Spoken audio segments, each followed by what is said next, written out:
রাজ্যের স্বাস্থ্য ব্যবস্থার সার্বিক বিষয় ও জিবিপি হাসপাতালে ডাক্তারদের নন প্র্যাকটিসিং এর বিষয় নিয়ে আজ সাংবাদিক সম্মেলনে মিলিত হন স্বাস্থ্য সচিব কিরণ গিত্তে। সঙ্গে ছিলেন এনএইচএম মিশন ডাইরেক্টর সাজু ওয়াহিদে, স্বাস্থ্য অধিকর্তা ডাক্তার দেবশ্রী দেববর্মা ও জিবি হাসপাতালের মেডিকেল সুপার ডাক্তার বিধান গোস্বামী। পাশাপাশি টিবি মুক্ত ভারত নিয়ে প্রধানমন্ত্রী রাজ্যের অনেকটাই প্রশংসা করেছেন বলে জানালেন এনএইচএম মিশনের অধিকর্তা। उसका भी रीडेवलपमेंट का हमारा काम चल रहा है।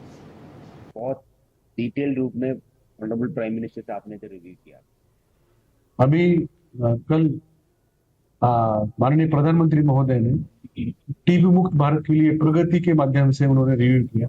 आज भी हमने देखा कि न्यूज़पेपर में रिपोर्ट हुआ है त्रिपुरा में इसमें टीबी मुक्त भारत में काफी अच्छा काम कर रहे हैं। जैसे आज भी हमने सिपाहीकला में कई सारे पंचायत को हमने टीबी मुक्त घोषित किया और जहाँ पे हेल्थ सब सेंटर जो हमारे हैं उनका नेशनल क्वालिटी एश्योरेंस स्टैंडर्ड उन्होंने अचीव किया। उनको भी आज माननीय मुख्यमंत्री महोदय ने वहां पे सम्मानित किया। आज